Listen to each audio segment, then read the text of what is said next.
Hello प्यारे बच्चों, कैसे हो आप लोग। आज हम लोग क्लास 11th का एक शानदार लेसन है लैंडस्केप ऑफ द सोल। उसका एक बिंदु है आर्ट ब्रुट। आज हम लोग उसी पर चर्चा करेंगे, आपको समझाने का प्रयास करेंगे कि अगर उस पॉइंट में है क्या, क्योंकि वो उस लेसन का एकदम बेसिक पॉइंट है जो आपको जरूर जाना चाहिए।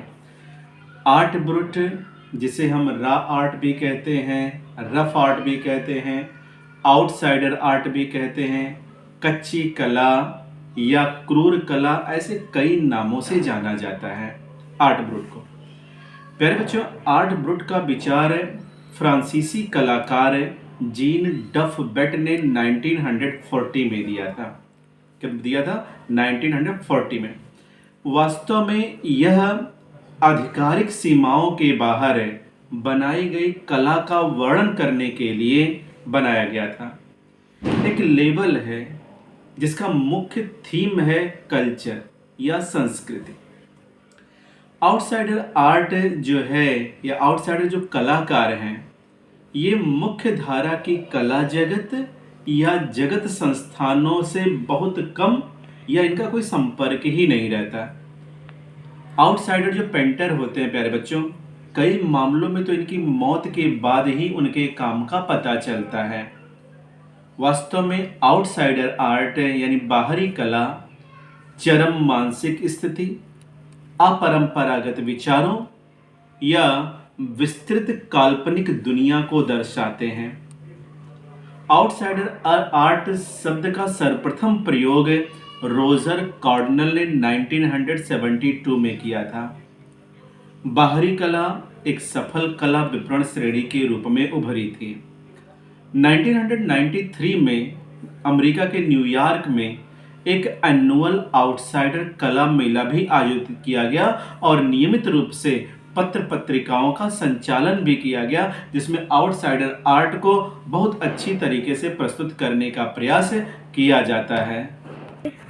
In fact, students, art brut is also called raw art, which is chiefly made outside the academic tradition of fine art. एक दूसरी परिभाषा आर्ट ब्रुट की हो सकती है प्यारे बच्चों, art brute translates to the art of ones who have no right to be artist. It is because they lack any formal training, yet somehow possess artistic talents and insight. Outsider art refers to those art who have no right to be artists, as they have received no formal training, yet shows talent and artistic insight. प्यारे बच्चों, जिस समय डफबेट जो art brute के संस्थापक थे, अपने विचार को जिस समय वे प्रकट कर रहे थे, उसी समय भारत में एक अनौपचारिक शिक्षा के रूप में शिक्षित स्वर्ग का, किसको कह रहे थे? शिक्षित स्वर्ग का निर्माण हो रहा था। और वे शिक्षित स्वर्ग का निर्माण करने वाले व्यक्ति थे भारत के नेकचंद्र, जिन्होंने चंडीगढ़ में बरसों पहले जंगल का एक छोटा सा टुकड़ा लिया, उसे साफ किया और एक शानदार गार्डन बनाया जिसका नाम रखा रॉक गार्डन। और चंडीगढ़ का एक स्पेशल सिंबल है रॉक गार्डन, ये ध्यान रखना, क्योंकि कोई भी व्यक्ति अगर चंडीगढ़ में गया तो वह निश्चित रूप से रॉक गार्डन में जरूर जाता है। और रॉक गार्डन का दूसरा नाम नेकचंद है। वहाँ ऑटो, वहाँ बस चलती हैं और आप बोल दो उनसे कि हमको नेकचंद जाना है, तो आपको रॉक गार्डन के गेट पर ही छोड़ेंगे ले जा करके। बहुत शानदार गार्डन है। नेकचंद ने पत्थरों को काटा, छाटा और जो वेस्ट मटेरियल थी, उस वेस्ट मटेरियल का प्रयोग करके इस अद्भुत, इस शानदार गार्डन को बनाया जो आज पूरे विश्व में प्रसिद्ध है। वह कलाकार के रूप में इस 80 वर्ष के नेकचंद का योगदान, कह सकते हैं दूसरे शब्दों में प्यारे बच्चों, इस 80 वर्षीय नेकचंद का कार्य, उनके योगदान के कारण चारों तरफ से स्वागत किया जाता है, चारों तरफ उनकी प्रशंसा की जाती है।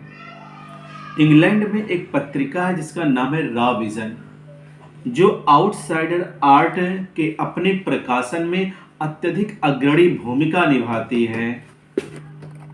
इस रॉ विजन पत्रिका ने प्यारे बच्चों अपने 15th एडिशन, जिसका पब्लिकेशन सन 2005 में हुआ था, उस समय 2005 में अपने फ्रंट पेज पर रॉक गार्डन पाषाण कला की चित्र छापी थी। और वो जो मेन चित्र था जो फ्रंट पेज पर छपा था, वुमेन बाय वाटरफॉल, जिसने नेकचंद को पूरे विश्व में फेमस कर दिया, क्योंकि वो आवरण पृष्ठ था और आवरण पृष्ठ पे छपना अपने आप में बहुत बड़ी बात होती है। प्यारे बच्चों, संक्षेप में हम कह सकते हैं कि आर्ट ब्रूट, जिसको रॉ आर्ट के नाम से भी जानते हैं, वास्तव में इसका विचार उन कलाकृतियों का है जो संस्कृति और कलात्मक प्रभावों के सामने आज वर्तमान समय में अपनी कच्ची अवस्था में है।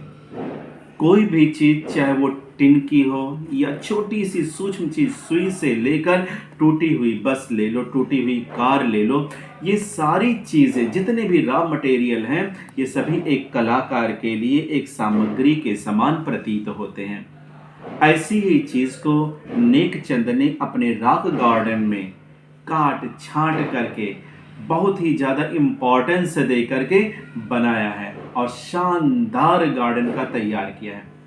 अगर हम इंटरनेशनल फेज पर देखें तो स्विट्जरलैंड, बेल्जियम, फ्रांस और इटली, ये 4 ऐसे देश हैं जिनके म्यूजियम में नेकचंद की कलाकृतियों का भव्य प्रदर्शन किया गया।